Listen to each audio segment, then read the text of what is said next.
ഇവിടെ സന്നിഹിതരായിരിക്കുന്ന തേലി ഭാഗം senior citizens ഫോറത്തിൻ്റെ അംഗങ്ങളെ, പ്രിയമുള്ളവരെ, വളരെ വ്യത്യസ്തമായ ഒരു അനുഭവമാണ് ഇവിടെ നിന്നും എനിക്കുണ്ടായത്. കഴിഞ്ഞ വർഷം ഇവിടെ സൂചിപ്പിച്ചിരുന്നതുപോലെ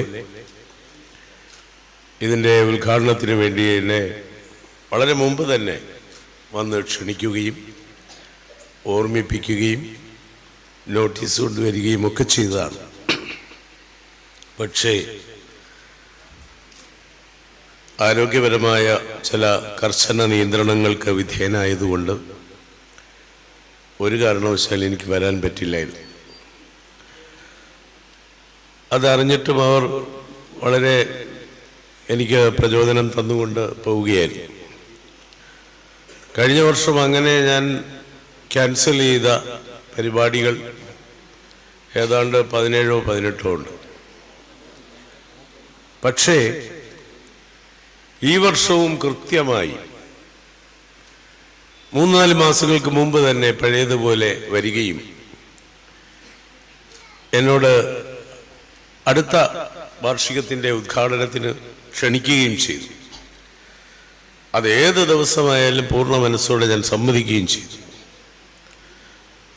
എന്നിട്ട് ഇന്നലെയും മെനിയാന്നുമുള്ള 2 മീറ്റിങ്ങുകൾ ഞാൻ ക്യാൻസൽ ചെയ്യേണ്ടി വന്നു. പനി കാരണം, ജലദോഷം കാരണം, ചുമ കാരണം. പക്ഷെ ഒരു കാര്യം ഞാൻ ഉറപ്പിച്ചു, ഇവിടെ എന്തായാലും വരും, എന്ത് സംഭവിച്ചാലും വരും. കാരണം ഇത്തവണയും കൂടെ ക്യാൻസൽ ചെയ്താൽ അവരുടെ അവസ്ഥ എന്താവുമെന്ന് എനിക്കറിയില്ലല്ലോ. അങ്ങനെ വന്നിരിക്കുകയാണ്. എന്തായാലും സീനിയർ സിറ്റിസൺസ് ഫോറമാണ്. സാധാരണ ഞാൻ റെസിഡൻസ് അസോസിയേഷനൊക്കെയാണ് ഉണ്ടാവുക. സീനിയർ സിറ്റിസൺ ഫോറം 55 വയസ്സിന് ശേഷമുള്ളവർക്കാണ് ഇവിടെ അംഗത്വം കൊടുക്കുന്നത്. പക്ഷെ ഞാൻ വിളക്ക് കത്തിക്കാൻ ഇറങ്ങി നോക്കുമ്പോൾ എന്നെ താഴെയുള്ളവരൊക്കെ ഇരിപ്പുണ്ട്, കുടുംബാംഗങ്ങളായിരിക്കും. എന്തായാലും വളരെ സന്തോഷം.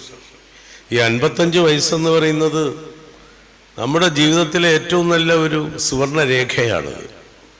നമ്മുടെ നാട്ടിലാണ് ഈ 55-ലും 56-ലും ഒക്കെ ആളുകൾ റിട്ടയർ ചെയ്യുകയും പിന്നെ ഒരു റിട്ടയർഡ് ലൈഫും അത് കഴിഞ്ഞൊരു റിട്ടാർഡഡ് ലൈഫും ഒക്കെ നയിക്കുന്നു. നമ്മുടെ രാഷ്ട്രീയക്കാരെ നോക്കണം, അവരൊക്കെ 60 വയസ്സ് കഴിഞ്ഞിട്ടാണ് താരോദയം, പുതിയ ഉയരങ്ങളിലേക്ക് കയറുന്നു. എഴുത്തുകാരും അങ്ങനെയാണ്. നേതാക്കന്മാരും എല്ലാം അവരുടെ, വിശേഷിച്ചും പുരുഷന്മാരുടെ ജീവിതത്തിലെ 2ാമത്തെ പകുതി വളരെ ശോഭനമാണ്. അതുവരെയുള്ള അവരാർജിച്ച അറിവുകൾ, പരിചയസമ്പത്തുകൾ ഇതെല്ലാം ഉപയോഗിച്ചുകൊണ്ട് അവർക്ക് തിളങ്ങി നിൽക്കാൻ പറ്റിയ ഒരു കാലമാണ്. ഈ ശ്രീധരനെ അറിയില്ലേ? അദ്ദേഹത്തിന് ഇപ്പോഴും റെസ്റ്റില്ല. ജസ്റ്റിസ് വി.ആർ. കൃഷ്ണയ്യർ അവസാനം വരെയും തിരക്കിലായിരുന്നു. ഡോക്ടർ സുമൻ അഴീക്കോട് അങ്ങനെയായിരുന്നു. എന്തിനാ നമ്മുടെ പ്രിയങ്കനായിരുന്ന ശ്രീ വി.എസ്. അച്യുതാനന്ദൻ, അദ്ദേഹം മുഖ്യമന്ത്രിയാവുന്നത് തന്നെ ഏത് പ്രായത്തിലാണ്. അതുകൊണ്ട് ആഘോഷമാക്കേണ്ട ഒരു പ്രായമാണ് ഇത്. പക്ഷേ നമ്മളിപ്പോൾ എല്ലാവിധമായ ജീവിത സൗകര്യങ്ങളിലും കഴിയുമ്പോഴും മുൻപാലും അനുഭവിക്കാത്ത അത്രയും അധുനാതനമായ ആധുനികമായ സാങ്കേതിക സൗകര്യങ്ങളിലൊക്കെ അഭിരമിക്കുമ്പോഴും ഒരു വലിയ വിരോധാഭാസം കാണുന്നത് ആർക്കും സന്തോഷമില്ല. നമ്മുടെ സന്തോഷത്തിൻ്റെ അളവ് കുറഞ്ഞു വരുന്നു. സൗഖ്യങ്ങളുടെ, സുഖാനുഭവങ്ങളുടെ സാങ്കേതിക തികവുണ്ടായിരിക്കവേ തന്നെ നമ്മൾ അനുഭവിക്കുന്ന സന്തോഷം വളരെ കുറഞ്ഞു പോകുന്നു. ആരുടെ മുഖത്തും അങ്ങനെ ഒരു സന്തോഷം കാണുന്നില്ല. ഞാനിപ്പോൾ പ്രഭാഷണത്തിന് പോകുന്ന പലയിടത്തും ആളുകളെയൊക്കെ ശ്രദ്ധിക്കുമ്പോൾ എനിക്ക് തോന്നുന്നത് എൻ്റെ പ്രഭാഷണം കാരണമാണോ എന്ന് അറിഞ്ഞൂടാ, പലരും മരണം വീട്ടിയിരിക്കും പോലാണ് ഇരിക്കുന്നത്. പക്ഷെ ഇവിടെ അങ്ങനെയല്ല കേട്ടോ, ഇവിടെ നല്ല സന്തോഷമുള്ള മുഖങ്ങളുണ്ട്. എന്താണ് കാരണം? ആരും പ്ലസന്റ് അല്ല. എന്താ കാരണം? ആരും പ്രസന്റ് അല്ല. അത് തന്നെയാണ്. എല്ലാവരും അന്യഥാ ചിന്തകളിലാണ്, പലതരത്തിലുള്ള ചിന്തകളിലാണ്. വളരെ ലളിതമായ ഒരു സംഭവകഥയിലൂടെ നമുക്ക് സന്തോഷം എങ്ങനെ നിലനിർത്താം എന്നുള്ളതിനെ കുറിച്ച് പറയാനാണ് ഞാൻ ഇന്നത്തെ മീറ്റിംഗിൽ ആഗ്രഹിക്കുന്നത്. കാരണം നമുക്ക് വേണ്ടത്, ആത്യന്തികമായി വേണ്ടത് സന്തോഷമാണ്. ഈ സന്തോഷം എന്ന് പറയുന്നതിന് 4 അവസ്ഥകളുണ്ട്. ഒന്ന് സുഖമാണ്.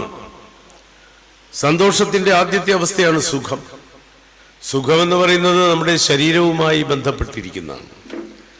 ശരീരത്തിനൊരു സുഖമില്ല, ഒരു സുഖമില്ല എന്ന് പറഞ്ഞാൽ ശരീരത്തിന്റെ സൗഖ്യത്തെക്കുറിച്ചാണ്. അതുകൊണ്ടാണ് ഉള്ളൂർ പറഞ്ഞത്, സുഖം സുഖം ഭൂമിയെ സ്വർഗമാക്കാൻ ബോധസ് നിർമ്മിച്ച വിശിഷ്ട വസ്തു. അതങ്ങെന്നറിയാതെ തന്നെ ആയുസ് പോകുന്നു ഹതാശർ നമ്മൾ. സുഖം എന്ന് പറയുന്നത് നമുക്ക് സ്വർഗതുല്യമായ ആനന്ദം നൽകുന്ന ഏതോ ഒരു വസ്തുവാണ്. അത് എവിടെയാണെന്ന് നമുക്ക് അറിഞ്ഞുകൂടാ. അത് എവിടെ ചെന്നാൽ കിട്ടുമെന്നറിയില്ല. അത് തേടി നടക്കുകയാണ്. അത് ഒരു തീർത്ഥാടന കേന്ദ്രത്തിൽ പോയാൽ സുഖം കിട്ടും എന്ന് ഞാൻ വിചാരിക്കുന്നു. അതല്ല, തായ്ലൻഡിൽ പോയാൽ സുഖം കിട്ടും എന്ന് വിചാരിക്കുന്നു. പക്ഷെ അതെവിടെയാണെന്ന് അന്വേഷിച്ച് നടക്കുകയും കാലം കടന്നു പോവുകയും ജീവിതം വ്യർത്ഥമാവുകയും ചെയ്യുന്നതാണ് പതിവ്. സുഖം എന്ന് പറയുന്ന ആദ്യത്തെ ലെവല് ശരീരത്തിന്റെയാണ്. സന്തോഷം എന്ന് പറയുന്നത് 2ാമത്തെ അവസ്ഥയാണ്. ഈ സന്തോഷം എന്ന് പറയുന്നത് മനസ്സിൻ്റെതാണ്. മനസ്സിന്റെ ഒരു അനുഭൂതിജന്യമായ അവസ്ഥയാണ് സന്തോഷം. പക്ഷേ ആനന്ദം അങ്ങനെയല്ല. അടുത്ത സ്റ്റേജ് ആനന്ദമാണ്. ആനന്ദം എന്ന് പറയുന്നത് ബുദ്ധിയുടേതാണ്. നോക്കണം, സുഖവും അത് കഴിഞ്ഞ് സന്തോഷം, അത് കഴിഞ്ഞ് ആനന്ദം, ആനന്ദവും കഴിഞ്ഞാണ് പരമാനന്ദം. പരമാനന്ദത്തിലെത്തുമ്പോൾ അതിൽ ഈ സുഖമുണ്ട്, സന്തോഷമുണ്ട്, ആനന്ദമുണ്ട്, ഇതിലൊന്നും പെടാത്ത സമാധാനവുമുണ്ട്. ആ സമാധാനവും നിറഞ്ഞ പരമമായ ആനന്ദത്തിലാണ് ശരിക്കും നമ്മൾ ഇനിയുള്ള ദിവസങ്ങളിൽ കഴിയേണ്ടത്. പക്ഷെ ഈ സന്തോഷം നമുക്ക് എങ്ങനെ നിലനിർത്താമെന്നുള്ളതാണ്. ഭഗവത്ഗീതയിൽ ഭിക്ഷുഗീത എന്ന് പറഞ്ഞൊരു കഥയുണ്ട്, ഒരു ഭാഗമുണ്ട്. പലർക്കും അതറിയാമായിരിക്കും. ഭിക്ഷുഗീതയിൽ ഒരു കഥ പറയുന്നുണ്ട്. അവന്തി പട്ടണത്തിൽ ഒരു ധനാഢ്യനുണ്ടായിരുന്നു, ഒരു ധനികൻ. വലിയ മണിമാളികയും ഹംസധൂലികാതൽപ്പവും രഥങ്ങളും ഒരുപാട് വയലേലകളും പാടശേഖരങ്ങളും കൃഷിഭൂമികളും എല്ലാം ഉണ്ടായിരുന്ന അതിധനികനായ ഒരു മനുഷ്യൻ അവിടെ ഉണ്ടായിരുന്നു. കുറച്ചു നാളുകൾ കഴിഞ്ഞപ്പോൾ അദ്ദേഹത്തോടൊപ്പം ഉണ്ടായിരുന്ന ചില ബന്ധുക്കളും ചില സുഹൃത്തുക്കളും എല്ലാം അദ്ദേഹത്തെ പറ്റിച്ചുകൊണ്ടോ എങ്ങനെയൊക്കെയോ അദ്ദേഹത്തിന്റെ പല അസറ്റുകളും സ്വത്തുക്കളും കൈവശപ്പെടുത്തി. പലതും നഷ്ടമായി. ഒടുവിൽ അദ്ദേഹത്തിന് സ്വന്തം വീട് പോലും, ആ മണിമാളിക പോലും ഉപേക്ഷിക്കേണ്ടി വന്നു. ചുരുക്കി പറഞ്ഞാൽ അദ്ദേഹം നിർധനനായി തെരുവിലേക്ക് ഇറങ്ങി. തെരുവിന്റെ ഓരങ്ങളിൽ കഴിഞ്ഞുകൂടി. ഒരു കടയുടെ പീടികയുടെ തിണ്ണയിൽ അന്തിയുറങ്ങി. അവിടെ അദ്ദേഹത്തിന് കൂട്ട് രാത്രി വന്നു കിടക്കുന്ന പട്ടികളായിരുന്നു. അത്താഴത്തിന് കിട്ടുന്ന ഭക്ഷണം ഈ പട്ടികൾ തട്ടിപ്പറിക്കുമായിരുന്നു. അപ്പോഴും അദ്ദേഹം തന്റെ ജീവിതയാത്ര തുടർന്നുകൊണ്ടിരുന്നു. ഒരു ദിവസം ഒരാൾ വന്നിട്ട് ചോദിച്ചു, ഇദ്ദേഹത്തെ ശരിക്കും അറിയാവുന്ന ഒരാൾ ചോദിച്ചു, ഒരു സംശയം ചോദിച്ചോട്ടെ, അങ്ങ് ഇവിടെ അതിധനികനായിരുന്ന കാലം മുതൽ എനിക്കറിയാം. അങ്ങ് ഈ രഥത്തിൽ ഇതിലൂടെ പോകുമ്പോഴും ഞാൻ നോക്കി നിന്നിട്ടുണ്ട്. എന്തൊരു സൗന്ദര്യമായിരുന്നു അങ്ങയ്ക്ക്. അങ്ങ് ഇപ്പോൾ എല്ലാം നഷ്ടപ്പെട്ടവനായി ഇവിടെ കഴിയുന്നു. അങ്ങയുടെ അത്താഴം പോലും ഈ തെരുവ് പട്ടികൾ തട്ടിപ്പറിക്കുന്നു. പക്ഷെ എനിക്ക് മനസ്സിലാകാത്തതല്ല, അങ്ങയുടെ മുഖത്ത് അന്ന് ഞാൻ കണ്ട അതേ സന്തോഷം കളിയാടുന്നുവല്ലോ. ഇതെങ്ങനെ സംഭവിക്കുന്നു? അദ്ദേഹം ചിരിച്ചുകൊണ്ട് പറഞ്ഞു, ആ പറഞ്ഞത് ഒരു സംസ്കൃത പദ്യമാണ്, 4 വരികളുണ്ട്.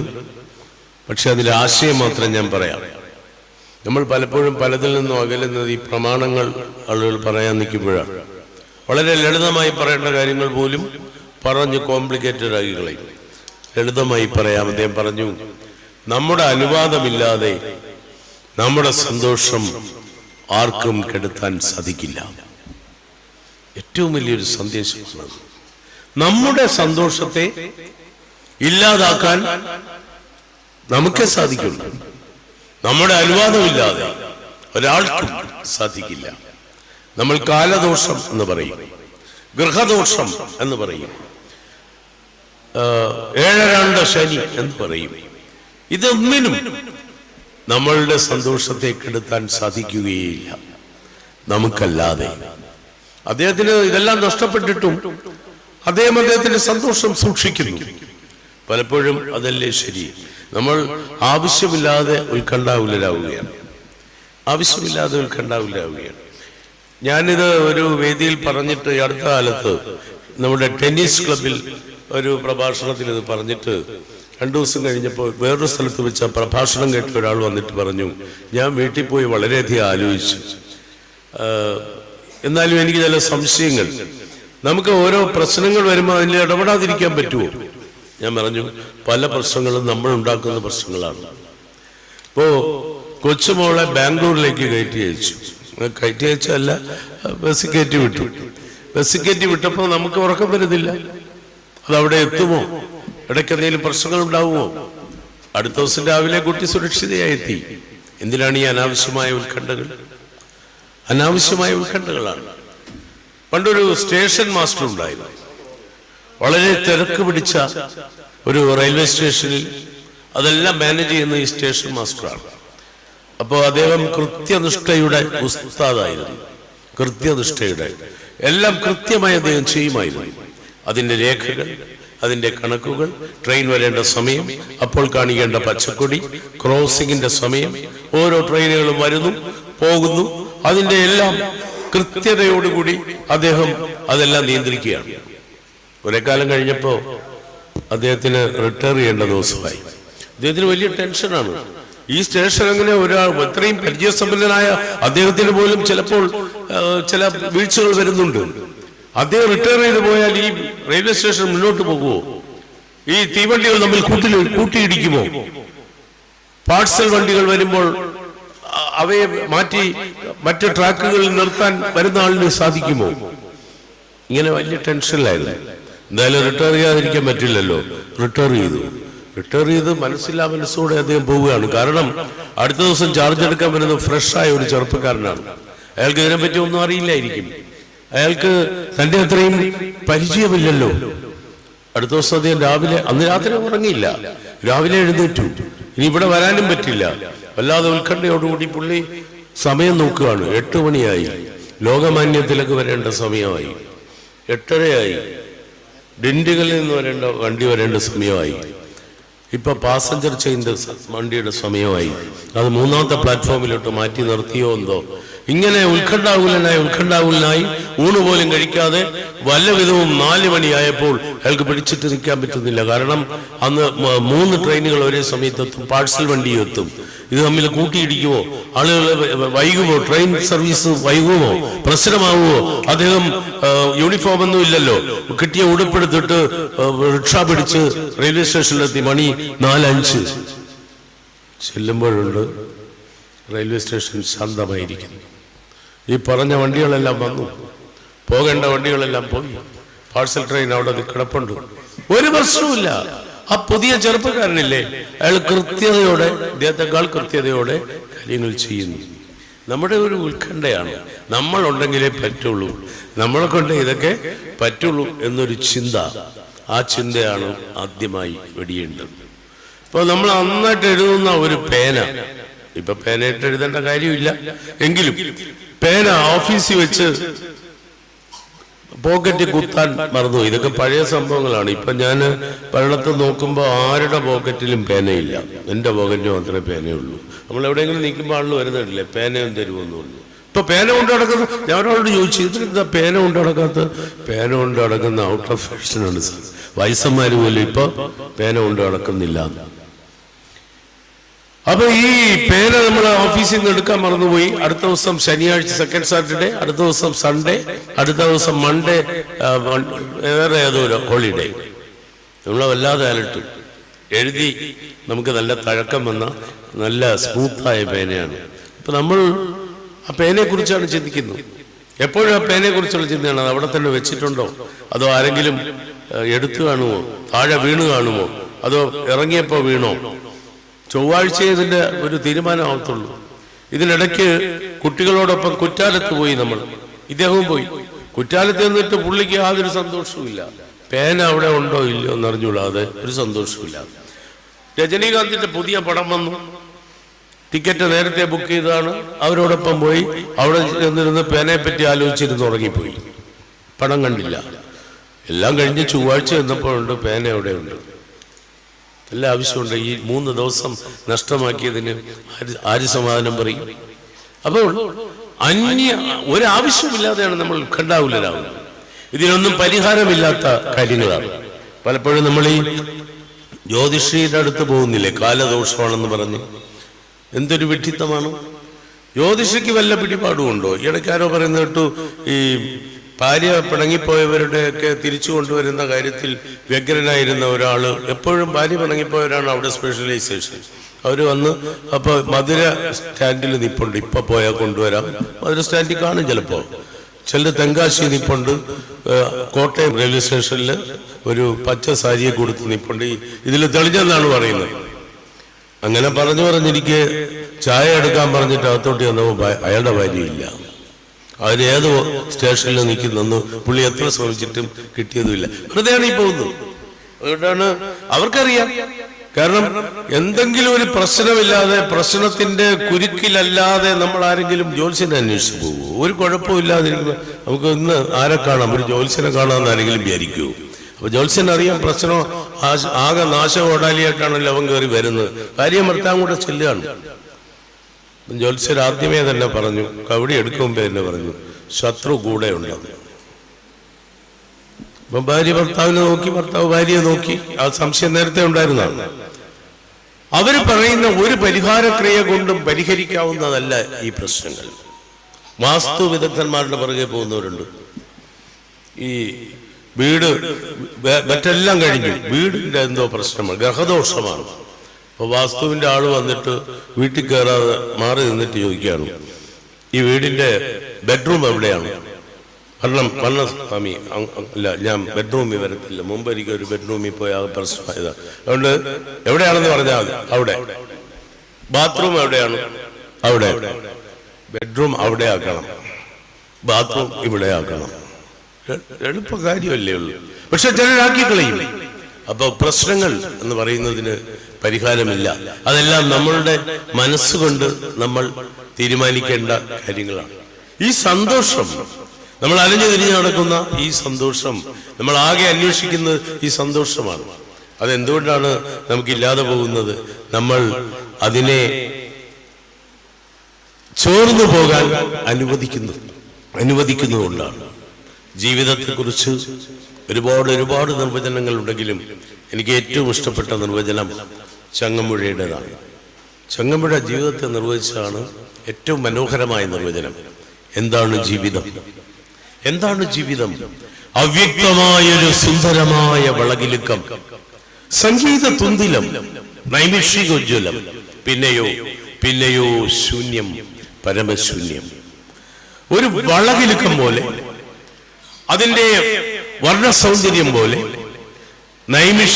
നൈമിഷികതയുടെ ആഘോഷമാണ് ജീവിതം. ശരിയല്ലേ? നമ്മൾ പലപ്പോഴും പത്രം, അയ്യോ ഇതേ മരിച്ചുപോയോ, ഞാൻ മെനിഞ്ഞാന്നും കണ്ടതായിരുന്നല്ലോ. വേറൊരാൾ പറഞ്ഞു, ഇന്നലെ ഞങ്ങൾ ഒരുമിച്ച് സംസാരിച്ചാണ്, ഇന്ന് രാവിലെ എന്നെ ഫോണിൽ വിളിച്ച് സുപ്രഭാതം പറഞ്ഞാണ്. നോക്കണം എത്ര നൈമിഷികമാണ് ജീവിതം. ചക്ഷുശ്രവണ ഗളസ്ഥമാം ദർദുരം ഭക്ഷണത്തിന് അപേക്ഷിക്കുന്നത് പോലെ കലാഹിന പരിഗ്രസ്തമാ ലോകവും അലോല ചേതസ ഭോഗങ്ങൾ തേടുന്നു എന്ന് എഴുത്തച്ഛൻ പറഞ്ഞതുപോലെ ക്ഷണികമായ ജീവിതം. ആ ജീവിതത്തിനിടയിലുള്ള സന്തോഷത്തിന്റെയും ആഹ്ലാദത്തിന്റെയും വളപ്പൊട്ടുകൾ നിറഞ്ഞ ഏതാനും നിമിഷങ്ങളാണ് നമ്മൾ ഈ ജീവിതത്തിൽ ആഘോഷിക്കുന്നത്. നമ്മളിങ്ങനെ ഈ വാർദ്ധക്യത്തെ ഒരു വലിയ മൂകതയോ നിശബ്ദതയോ ആക്കേണ്ടതില്ല. വാർദ്ധക്യം എന്ന് പറഞ്ഞാൽ ജീവിതത്തിന്റെ മധ്യവയസ്സ് കഴിഞ്ഞുള്ള കാലത്തെ ധന്യമാക്കുക, ആഘോഷമാക്കുക, അത് വളരെയധികം ആർഭാടകരമാക്കുക, ആനന്ദദായകമാക്കുക, ശിഷ്ടജീവിതത്തെ സന്തുഷ്ടവും സമ്പുഷ്ടവുമാക്കുക. ഈ തമിഴിലൊരു സാഹിത്യകാരനുണ്ട്, അശോകമിത്രൻ എന്നാണ് അദ്ദേഹത്തിന്റെ പേര്. അശോകമിത്രൻ എന്ന ഈ എഴുത്തുകാരനെ കുറിച്ച് നിങ്ങൾ കേട്ടിരിക്കുമോ എന്ന് എനിക്കറിയില്ല. അദ്ദേഹത്തിന് 96 കേന്ദ്ര സാഹിത്യ അക്കാദമിയുടെ അവാർഡ് കിട്ടിയിരുന്നു. മാർച്ചിൽ നമ്മെ വിട്ട് പോവുകയും ചെയ്തു. അശോകമിത്രന്റെ വളരെ വിഖ്യാതമായ ഒരു കഥയുണ്ട്. പ്രയാണം എന്നാണ് ആ കഥയുടെ പേര്. പ്രയാണം, അതായത് ഈ വാർദ്ധക്യത്തിന്റെ പാരമ്യത്തിൽ മനുഷ്യൻ അനുഭവിക്കുന്ന ചില പ്രശ്നങ്ങളാണ്.